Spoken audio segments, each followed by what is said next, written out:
Living longer, living healthier, living better than ever before.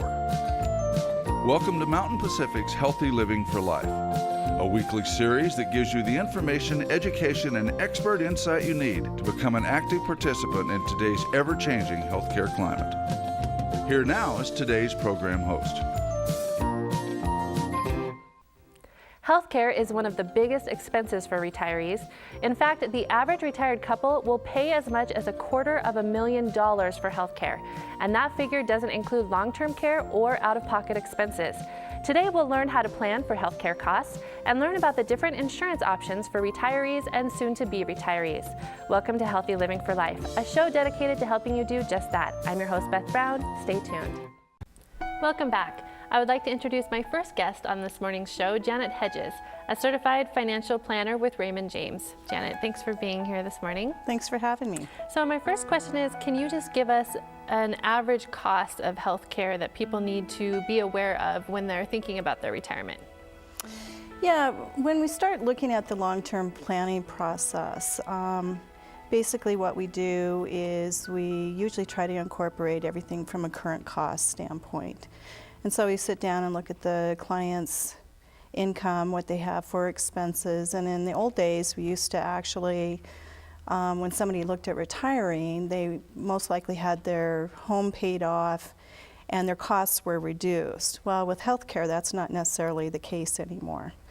And the medical and inflation rate is averaged over the next 10 years to be about 6%. So it's important when we start looking at that long-term planning process that we try to incorporate that while we do it.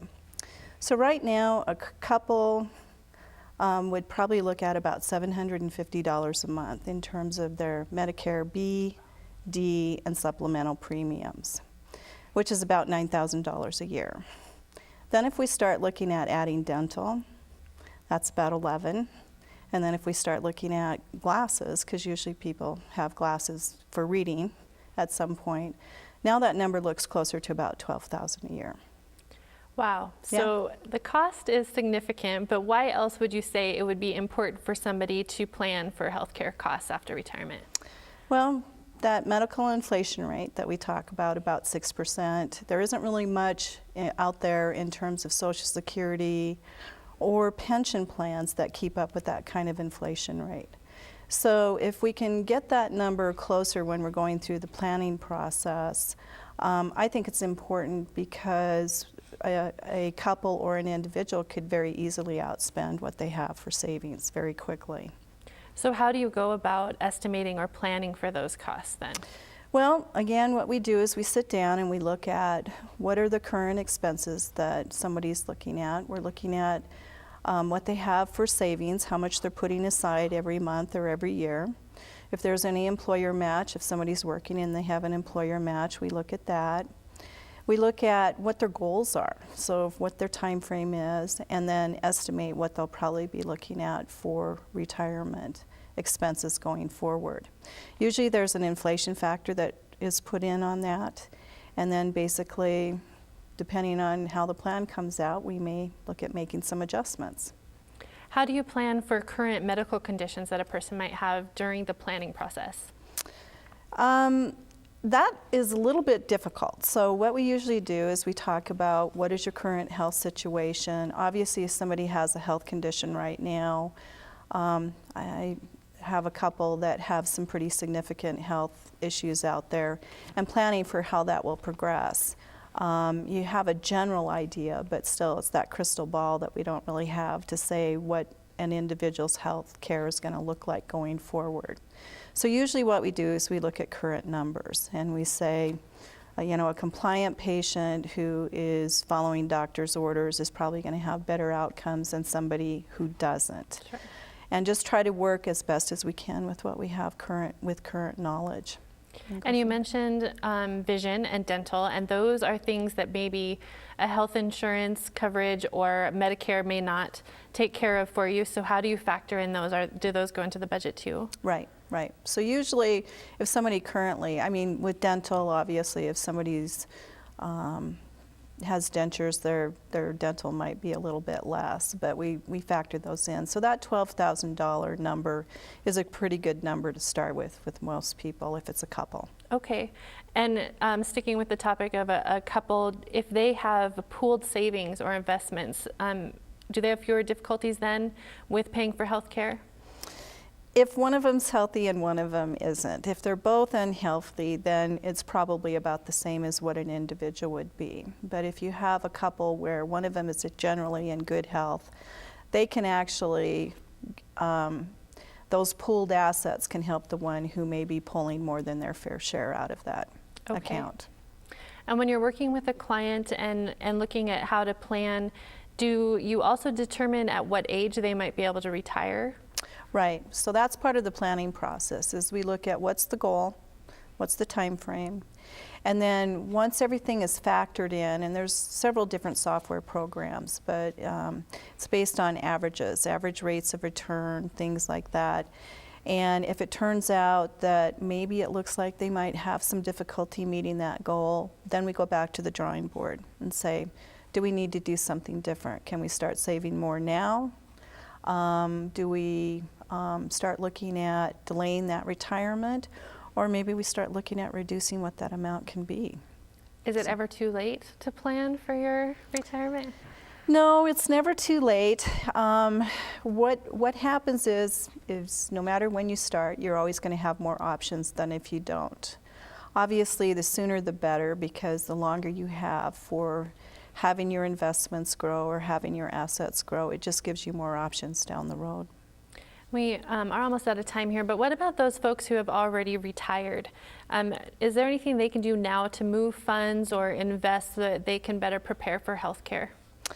Yeah, if somebody, it really depends on their individual situation. If somebody is invested purely in CDs, that might be worth a discussion, and I will always say it depends, and it depends on an individual situation, but it doesn't hurt to take a look at it.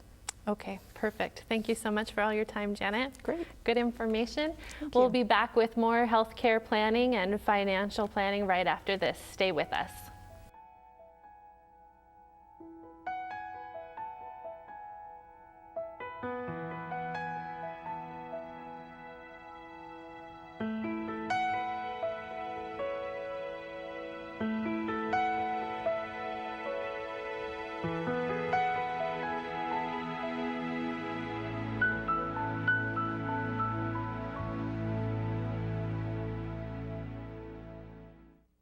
Welcome back. Our next guest is Kimmy Everman, the director of the Montana State Health Insurance and Assistance Program, or SHIP. Kimmy, welcome to the show. Hi, Beth. Nice to be here. Good. Can you just start out by talking about what SHIP is? Certainly. It's really simple. SHIP is a network of highly trained counselors who are trained in Medicare and a lot in Medicaid and different helping programs, etc., for Medicare beneficiaries. They're all over the state. Every state has one in the United States, and we are your objective, up-to-date, accurate source for Medicare information. Great, and I understand too that SHIP counselors will go to people's homes if they can't travel. Can you talk a little bit about that? Sure, service? yeah, they certainly can. I think we all know that in Montana there's many, many miles. We call it windshield time, and not everyone can get to a local site. We have a number of them, but that doesn't mean you can get there. You have a car to get there, etc. So we'll either do a phone consultation, which some folks are fine with, or there might be a person who is willing to come on out to your house, to someplace in your town, say a community center for the afternoon, just any way to get a one-to-one connection with you as the client, because so much of this is hard to understand unless you're actually talking with a person. Sure. And does SHIP help with Medicaid members as well? You know, it really doesn't. More and more, we're seeing more and more Medicaid work, but it's important to remember that you need to be Medicare and Medicaid eligible. Okay. And that's called a dual eligible, and that means that you are either blind, aged, or are medically needy. That would be the Medicaid side. Also, you have a very low resource level, and asset level. And those are set by Congress. Those are not anything that we at the state can change. But certainly, if you think you're in that category, I bet we can put the number up on the screen. Call a SHIP counselor and see if there's anything we can do to help, at least financially, put you on your feet a little better. You talked about Medicaid eligibility. What about Medicare eligibility? Sure. Medicare eligibility hasn't really changed a lot. You know, a lot of people know that for their full retirement age, myself, I have to go to 66 years old, I think. It's longer. Medicare is not the same. You still get it at age 65, at least in 2017. You need 40 work credits, which actually comes to about 10 years of full-time work. You can work a couple years here, a couple years there. It's especially great for mothers who've had to stay home with children and haven't had a full-time job their entire working life. As long as you have what comes to 10 years of work, you are eligible for Medicare with no cost for the A premium. That's your hospital premium. Okay. And your B premium is your outpatient, and that's about $130 to $150 a month. Okay, and there are different eligibility periods. There right, are. For Medicare. Can you talk about that a little bit? Sure. When you first turn 65, you have 3 months prior to your birthday, 3 months, or your birthday month, and 3 months after. You also have every year, there's an annual enrollment, which is from October 15th through December 7th, where you should be always looking at your Medicare plans to make sure they still fit you. Things turn over then on the 1st of January. And then in January through March, there is another called a general enrollment period that, although it's good to have it, we want people to avoid it if they can, because it usually means they haven't signed up when they could have, which means penalty sometimes. Oh, okay. And can you just give us a general overview of what the different parts of Medicare are? Mm-hmm. We have Part A, which is your hospital. So you go to the hospital, you're in a terrible accident or something. Part B is when you just go to the doctor's office or the lab or whatever. I'll come back to C. Part D is the drug piece, which is the newest, and you can buy your drugs through that plan. And then Part C are known as Medicare health plans, and they encompass all of the other three, A, B, and D. So you get everything under one roof. We kind of call it a one-stop shop. One thing people need to remember is that you're often asked to use a network if you buy a Medicare Advantage plan. Okay. And can people just choose to be in one part of Medicare, or how does that work? Well, you can choose either traditional Medicare model, which is you have A and B and D, and that means any doc that'll take that Medicare you may go to. Or you can choose the Medicare Advantage or the Medicare Health Plan avenue. If you choose that, you usually have to go to the doctors and the facilities that company wants you to go to. So it's called a network. Either way, you're always a Medicare beneficiary, and you always get the Medicare beneficiary assistance and respect and all of that. It just comes to you in different ways. Okay, and so just so people better understand some of those terms, there's original Medicare and then there's Medicare supplements. Can you talk about the difference? Sure. A Medicare supplement is actually, it only goes along with a traditional Medicare model. And what it is a kind of an extra or secondary insurance policy that someone will purchase to go along with traditional Medicare. Traditional Medicare has an 80-20 split. That means Medicare pays 80% and you as the beneficiary pay 20%.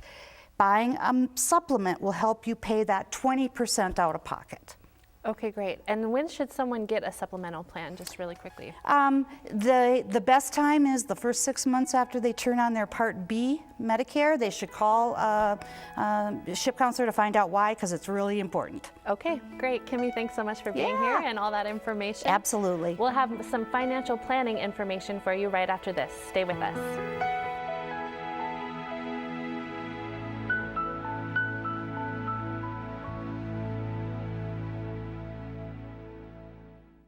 Welcome back to Healthy Living for Life. Our next guest is Ted Biden from the Montana Commissioner of Securities Insurance. Ted, thanks so much for being here today. Happy to be here. Good, thanks. So let's start out with talking about long-term care insurance. Can you talk a little bit about what insurance plans are available for long-term care? Sure, yeah. There are several different plans available for long-term care. The most common type is called an expense plan or expense policy, and what it's designed to do is cover whatever that daily, monthly, or weekly expense, depending on how the plan is structured. And so it pays out so much per day and covers that expense. Long-term care is one of the most expensive things that people will deal with in their life when it comes to medical care. And so, especially if you've accumulated assets and you want to protect those assets, having something in place to handle that and help with that, like a long-term care policy, is really helpful. And that's really what they're designed to do. Okay, and what kind of facilities do long-term care insurance plans cover? That's a great question. It's really important to check that when you get the policy. I always encourage people to review the policy well beforehand. It will cover nursing homes. It will cover assisted living. Most of the policies do. Some will even cover home health care. It's really important, though, to check the policy language and see what they offer. It could even cover hospice care and adult daycare. So those are other options. And if that's the type of plan that you want, that additional help, then it's really important to check the policy and make sure it includes that. And will these policies cover all the costs related to that care, or are there restrictions on what they'll cover? That's a good question. The policies don't necessarily cover all the costs. There's usually a dollar limit per day, and so there may be additional costs, or it may cover all the costs. It depends on how the policy is structured, so it's really important to look at that. The way the policies work is they're set up with some type of a benefit trigger. That's an insurance term. What a benefit trigger is it's something that happens that causes the policy to be active, and the insurance company will use to determine if they're going to pay. The most typical type of benefit trigger is called activities of daily living, which are whether or not you're able to take care of the basic activities that you would do during your daily business, bathing, toileting, whether you have problems with incontinence, feeding yourself, clothing yourself. Usually if 2 or 3 of those activities of daily livings are ADLs you'll see in the policy. Usually if 2 or 3 of those you're not able to do to yourself, that will trigger the policy. But again, check the policy language to make sure you know exactly what you're getting. And if someone has a long-term care policy, can they choose whatever facility they want, or are there restrictions for that? Beth, great question, yeah. Some policies will have certain restrictions, so you'll want to look at the policy. When it comes to looking at the type of facility, what I usually recommend people do is to check in the area that you want to retire, the community that you're in, see what kind of facilities that they have, and if it's what you like and the kind of place you want to stay at or where you plan to stay, then look for the policy that covers that particular facility. That way you know you'll really be getting the coverage that you're looking for. Oh, that's good advice. Okay, and then what about Medicaid? Does Medicaid help pay for costs for long-term care? It does, that's true. Medicaid does help pay for costs for long-term care. Primarily it's set up for individuals with lower income. However, if you do have assets, it can still help you with that. Usually you have to spend down those assets first, but not always. There's some things that you're allowed to hold on to. Usually if you have a home, you can hold on to the home if you plan to return, and your car. What they'll do is when you apply for that assistance, Medicaid will have a financial assessment done to determine what level they can help you with on that. Yeah. Okay, and are there other resources available for information about Medicaid? There are. We've got great resources on our website. It's csimt.gov, and we've got great resources there. We have a shopper's guide and a price comparison guide that's all set up for long-term care. It really helps you evaluate and assess what options are available to you and how to pursue that. We can also mail those out as well. If people need those, they can give us a call and we can mail those out. Okay, great. And if people are interested in having Medicaid help pay for their long-term costs, how do they go about doing that? Yeah, that service is available. If they're interested, they can call the number that's going to be posted on the screen here, and it's the Montana Senior and Long-Term Care Division, and they can help answer any questions that people would have. Okay, great, thanks. So let's switch now to short-term health care. Do short-term health care insurance plans, are there different types of those? And if so, what are those types? There are different types of short-term policies, and they're really designed to fill a gap in coverage. For instance, let's say that you're not on Medicare yet, but you're getting close to that age and you want to retire a little early. You may look at a short-term policy specifically for that. They're usually less expensive. And I really recommend, if you're interested even in looking at short-term policies, that you also look at the health insurance marketplace, because they have policies available with subsidies, which is really helpful. Yeah. Okay, and then how about Medicare supplement plans? Are they available, and what do they cover? Medicare supplement plans are available, and that's private insurance, and they're a great choice as well, and can really help out. They have different plan levels. They're called the letter plans. It's A through N. The most popular plans are C, F, and G. F is the most expensive, but offers the most coverage. G is a great one to look at because it offers a high level of coverage, but it's a little less expensive. One thing to take note of with Plan F, on January 1st, 2020, that plan will be grandfathered and they won't be taking any new enrollees. If you're on it, you can stay on it, but they won't have new enrollees. And that could have some issues with inflation later on with that plan. Just something for people to be aware of. Okay, great. Yeah. And I think that's all the time we have today. So thanks so much for being with us, Ted. Happy to be here. Thank you. Thanks and for I would like having to me. thank Kimmy and Janet as well. We hope today's show was informative and educational, and that you'll be able to use what you learned today to plan for and have some peace of mind during retirement. Until next week, stay fit, stay well, and stay healthy for life with Healthy Living for Life. Healthy Living for Life is brought to you by Mountain Pacific Quality Health.